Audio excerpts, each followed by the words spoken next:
Hello friends, જય હિન્દ જય ભારત સાથે ગીતા ખત્રી ચેનલમાં આપનું હાર્દિક સ્વાગત છે. આજનો વિડીયો ગુજરાત જાહેર સેવા આયોગ દ્વારા હિસાબી અધિકારી વર્ગ 2ની જે ભરતી આવી છે તેના પર આખો વિડીયો બનાવવામાં આવ્યો છે. તો ટાઈમ વેસ્ટ ન કરતા આ વિડીયો જોઈએ. આ ભરતી ગુજરાત જાહેર સેવા આયોગ દ્વારા મંગાવવામાં આવી છે. શેની છે તો કે જાહેરાત ક્રમાંક 114 છે 2024-25 અને શેની છે તો કે હિસાબી અધિકારી વર્ગ 2ની છે. આ અરજીઓ શેમાં કઈ ફોર્મેટમાં કરવાની છે તો કે ઓનલાઈન અરજીઓ કરવાની છે. તારીખ કઈથી છે તો કે 1/2/2025થી તારીખ ફોર્મ ભરવાની સ્ટાર્ટ થાય છે અને 17/2/2025 સુધી અપ્લાય કરી શકાય છે. ક્યાં કરવાની છે અપ્લાય તો કે gpscojas.gujarat.government.in ની વેબસાઇટ ઉપર આપણે અપ્લાય કરવાનું છે. હવે આગળ જોઈએ તો આ અરજીઓ કરવા માટેની જે જગ્યા છે તે ટોટલ કેટલી છે તો કે 39 જગ્યાઓ છે. તેમાં બિન અનામત માટે કેટલી છે 14 જગ્યાઓ છે. આ બિન અનામતમાંથી મહિલાઓ માટે કેટલી અનામત છે 5 છે. પછી આર્થિક રીતે નબળા વર્ગના ઉમેદવારો માટે કેટલી જગ્યા છે 3 છે. ને આ 3માંથી એક જગ્યા છે તે મહિલા ઉમેદવાર માટે છે. પછી સામાન્ય શૈક્ષણિક રીતે પછાત વર્ગના ઉમેદવારની જગ્યા કેટલી છે 13 જગ્યાઓ છે. ને તેમાંથી મહિલાઓ માટે કેટલી અનામત છે તો કે 4 અનામત છે. અનુસૂચિત જાતિ માટે 1 જગ્યા છે. પછી અનુસૂચિત જનજાતિ માટે 8 જગ્યા છે. તેમાંથી મહિલાઓ માટે 3 જગ્યા છે. અને ટોટલ 39 જગ્યાઓમાંથી 7 જગ્યાઓ કોના માટે અનામત છે તો કે દિવ્યાંગો માટે અનામત છે. આ રીતે ટોટલ કેટલી જગ્યાઓ ભરવાની છે તો કે 39 જગ્યાઓ ભરવાની છે. તો વય મર્યાદા આપણે જોઈએ તો જે અરજી સ્વીકારવાની છેલ્લી તારીખ છે 17/2/2025 ત્યારથી ક્યાં સુધી ગણવામાં આવશે તો કે ઓછામાં ઓછી 20 વર્ષની હોવી જોઈએ. ક્યાંથી વધુમાં વધુ કેટલા વર્ષની હોવી જોઈએ 37 વર્ષની હોવી જોઈએ. હવે મળવાપાત્ર છૂટછાટ વય મર્યાદામાં જોઈએ તો કેટલી છે તો કે તમામ અનામત વર્ગના ઉમેદવારોને 5 વર્ષની છૂટછાટ મળશે. પછી તમામ અનામત વર્ગની મહિલાઓને કેટલા વર્ષની તો કે 10 વર્ષની છૂટછાટ મળશે. બિન અનામત મહિલા ઉમેદવારને 5 વર્ષની છૂટછાટ મળશે.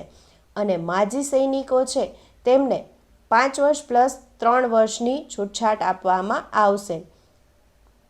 ને દિવ્યાંગતા ધરાવતા ઉમેદવારને 10 વર્ષની છૂટછાટ મળવા પાત્ર છે.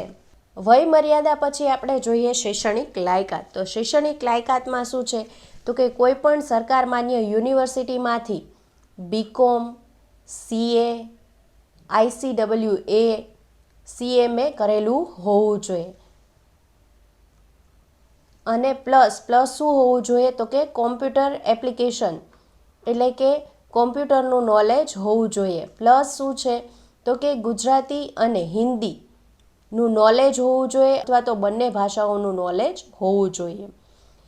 પછી જોઈએ આપણે પગાર ધોરણની વાત કરીએ તો મેટ્રિક્સ લેવલ 8 એટલે કે 8મું પગાર પંચ થશે અને ₹44,900થી લઈને 1,42,400 સુધીનો પગાર મળવા પાત્ર થશે તથા અન્ય ભથ્થાઓ પણ મળવા પાત્ર થશે. ત્યાર પછી આપણે વાત કરીએ તો પરીક્ષાનો અભ્યાસક્રમ કે પરીક્ષાની રૂપરેખા કેવી રહેશે તેના પર વાત કરીએ છીએ. 3 તબક્કામાં પરીક્ષા હશે. પ્રિલિમિનરી પરીક્ષા હશે, મુખ્ય પરીક્ષા હશે અને ઇન્ટરવ્યૂ હશે. પ્રિલિમિનરી પરીક્ષામાં શું હશે તો કે પ્રિલિમિનરી પરીક્ષામાં ઓબ્જેક્ટિવ ટાઈપના એટલે કે MCQ ટાઈપની પરીક્ષા હશે. એમાં 2 પ્રશ્નપત્રો હશે. પ્રશ્નપત્ર 1માં શું હશે જનરલ સ્ટડીઝ હશે અને કેટલા માર્ક્સનું પેપર હશે 200 માર્ક્સનું પેપર હશે અને 3 કલાક મળશે. પ્રશ્નપત્ર 2માં શું હશે તો કે અકાઉન્ટન્સી અને ઓડિટને રિલેટેડ MCQ હશે ને કેટલા માર્ક્સની પરીક્ષા હશે 200 માર્ક્સની હશે અને 3 કલાક મળશે. એમ કરીને ટોટલ 400 માર્ક્સની પરીક્ષા હશે. પછી આવશે મુખ્ય પરીક્ષા. મુખ્ય પરીક્ષામાં શું હશે તો કે એમાં ટોટલ 5 પ્રશ્નપત્રો હશે. પહેલું હશે તે ગુજરાતી લેંગ્વેજનું હશે જે 150 માર્ક્સનું હશે ને 3 કલાક મળશે. બીજું પ્રશ્નપત્ર હશે ઇંગ્લિશ લેંગ્વેજમાં હશે, જે 150 માર્ક્સનું હશે ને 3 કલાક મળશે. ત્રીજું પ્રશ્નપત્ર હશે એ જનરલ સ્ટડીઝનું હશે, જેમાં 200 માર્ક્સની પરીક્ષા હશે અને 3 કલાકની હશે. ચોથું પેપર હશે એ અકાઉન્ટન્સી અને ઓડિટ 1નું હશે, જે 200 માર્ક્સની પરીક્ષા હશે અને 3 કલાક મળશે. પાંચમું પ્રશ્નપત્ર હશે એ અકાઉન્ટન્સી અને ઓડિટિંગ 2નું હશે ને 200 માર્ક્સની હશે અને 3 કલાક મળશે. અને આ ટોટલ કેટલા? તો કે 900 માર્ક્સની પરીક્ષા હશે. અને આ પરીક્ષા કેવા ફોર્મમાં હશે? લેખિત ફોર્મમાં હશે. અને આ પરીક્ષાના માર્ક્સ કેવી રીતે કાઉન્ટ થશે? તો કે મુખ્ય લેખિત પરીક્ષામાં મેળવેલ ગુણ વત્તા રૂબરૂ મુલાકાતમાં મેળવેલ ગુણના આધારે શું કરવામાં આવશે? કેન્ડિડેટની પસંદગી કરવામાં આવશે. આ પરીક્ષાનો અભ્યાસક્રમ તો કે પ્રિલિમિનરી પરીક્ષા તથા મુખ્ય પરીક્ષાના વિષયવાર અભ્યાસક્રમ એટલે કે સિલેબસ ક્યાં મૂકવામાં આવશે? તો કે gpsc.gujarat.government.in વેબસાઇટ ઉપર પ્રસિદ્ધ કરવામાં આવશે. હવે આપણે ચર્ચા કરીએ અરજી ફી ભરવાની પદ્ધતિ. તો કે બિન અનામતના પુરુષો અને મહિલાઓને જ ફી ભરવાની છે, એ સિવાયના કોઈ ઉમેદવારે ફી ભરવાની રહેતી નથી. આ ફી કઈ રીતે?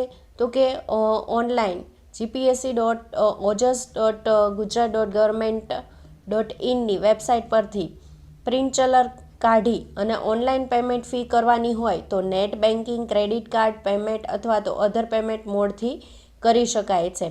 તથા આગળ જો આપણે ઓફલાઈન મોડથી ફી ભરવી છે તો પોસ્ટ ઓફિસે જઈ ચલણની પ્રિન્ટ કાઢી અને શું કરવાનું છે? ફી ભરવાની છે. ત્યાં ફી 100 રૂપિયા તથા પ્લસ આયોગની ફી એટલે કે પોસ્ટલ સર્વિસ ચાર્જ ભરવાનો રહેશે. વિડીયો ગમ્યો હોય તો લાઈક, શેર અને કમેન્ટ જરૂરથી કરજો. અને હા ફ્રેન્ડ્સ, સબસ્ક્રાઈબ કરવાનું ભૂલતા નહીં. સાથે સાથે બાજુમાં આવેલા બેલ આઇકનને જરૂરથી પ્રેસ કરજો, જેથી કરીને નવા આવનારા વિડીયોની નોટિફિકેશન મળતી રહે. Thank you.